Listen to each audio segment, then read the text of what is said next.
Here, as I promised, history begins, with a when and a where.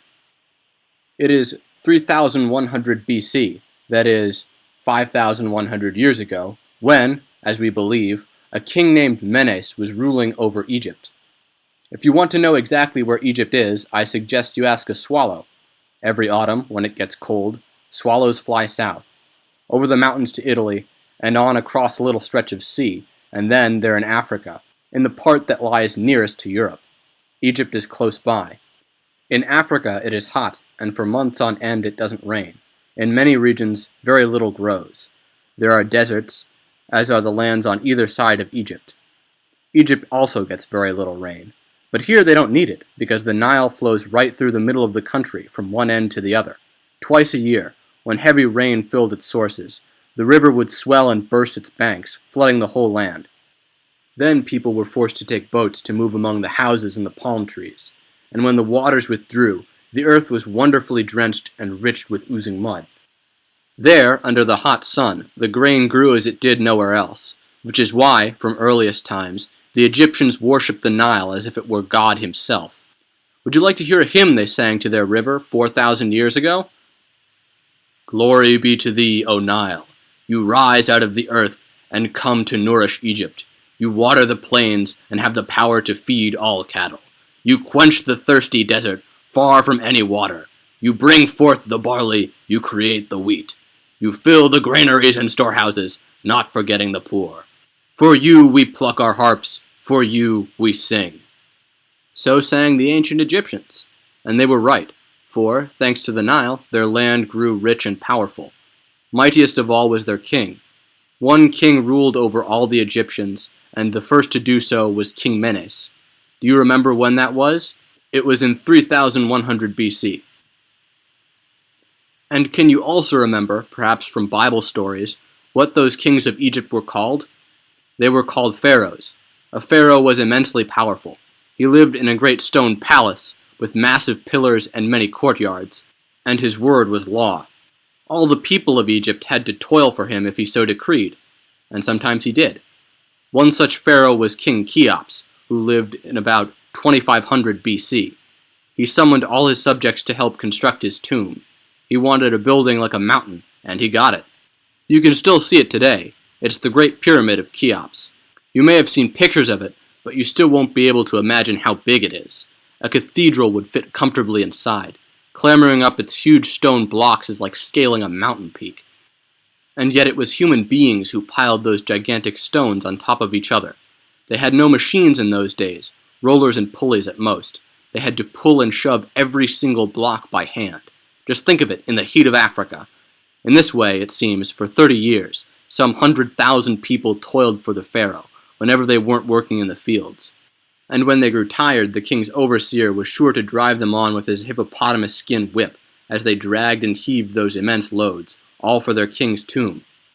Perhaps you're wondering why the pharaoh should want to build such a gigantic tomb. It was all part of his religion. The Egyptians believed in many gods.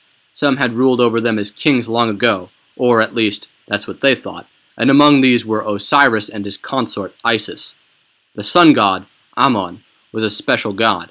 The kingdom of the dead had its own god, Anubis, and he had a jackal's head. Each pharaoh, they believed, was a son of the sun god, which explains why they feared him so much and obeyed all his commands. In honor of their gods, they chiseled majestic stone statues, as tall as a 5-story house, and built temples as big as towns. In front of the temples they set tall pointed stones, cut from a single block of granite. These are called obelisks, a Greek word meaning something like little spear. In some of our own cities you can still see obelisks that people brought back from Egypt. There's one in London by the Thames. In the Egyptian religion, certain animals were sacred. Cats, for example. Other gods were represented in animal form. The creature we know as the Sphinx, which has a human head on a lion's body, was a very powerful god. Its statue near the pyramids is so vast that a whole temple would fit inside. Buried from time to time by the desert sands, the Sphinx has now been guarding the tombs of the pharaohs for more than 5,000 years. Who can say how long it will continue to keep watch? And yet the most important part of the Egyptians' strange religion was their belief that, although a man's soul left his body when he died, for some reason the soul went on needing that body and would suffer if it crumbled into dust. So they invented a very ingenious way of preserving the bodies of the dead. They rubbed them with ointments and the juices of certain plants, and bandaged them with long strips of cloth, so that they wouldn't decay. A body preserved in this manner is called a mummy, and today, after thousands of years, these mummies are still intact. A mummy was placed in a coffin made of wood, the wooden coffin in one of stone, and the stone one buried, not in the earth, but in a tomb that was chiseled out of the rock. If you were rich and powerful like King Cheops, son of the sun, a whole stone mountain would be made for your tomb. Deep inside, the mummy would be safe, or so they thought. But the mighty king's efforts were in vain. His pyramid is empty. But the mummies of other kings and those of many ancient Egyptians have been found undisturbed in their tombs. A tomb was intended to be a dwelling for the soul when it returned to visit its body. For this reason they put in food and furniture and clothes. And there are lots of paintings on the walls showing scenes from the life of the departed. His portrait was there too, to make sure that when his soul came on a visit, it wouldn't go to the wrong tomb. Thanks to the great stone statues and the wonderfully bright and vivid wall paintings, we have a very good idea of what life in ancient Egypt was like. True, these paintings do not show things as we see them. An object or a person that is behind another is generally shown on top, and the figures often look stiff. Bodies are shown from the front and the hands and feet from the side, so they look as if they have been ironed flat. But the Egyptians knew what they were doing. Every detail is clear, how they used great nets to catch ducks on the Nile, how they paddled their boats and fished with long spears, how they pumped water into ditches to irrigate the fields, how they drove their cows and goats to pasture, how they threshed grain, made shoes and clothes, blew glass, for they could already do that, and how they shaped their bricks and built houses. And we can also see girls playing catch or playing music on flutes, and soldiers going off to war or returning with loot and foreign captives, such as black Africans. In noblemen's tombs, we can see embassies arriving from abroad, laden with tribute, and the king rewarding faithful ministers with decorations. Some pictures show the long-dead noblemen at prayer, their arms raised before the statues of their gods, or holding banquets in their houses, with singers plucking harps, and clowns performing somersaults. Next to these brightly colored paintings, you often see lots of tiny pictures of all sorts of things, such as owls and little people, flags, flowers, tents, beetles and vases, together with zigzag lines and spirals, all jumbled up together. Whatever can they be? They aren't pictures, they are hieroglyphs, or sacred signs, the Egyptian form of writing. The Egyptians were immensely proud of their writing. Indeed, they were almost in awe of it. And of all professions, that of scribe was the most highly esteemed. Would you like to know how to write using hieroglyphs?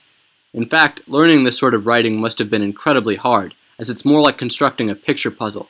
If they wanted to write the name of their god, Osiris, they would draw a throne, which was pronounced Uos, and an eye, which was pronounced Irai, so that the two together made Osirai, and to make sure that no one thought they meant throne eye, they often drew a little flag like this beside it, which meant that person was a god, in the same way that Christians used to draw a cross after a name if they wanted to show that that person was dead.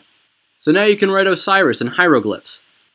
But think what a job it must have been to decipher all that Egyptian writing when people became interested in hieroglyphs again 200 years ago.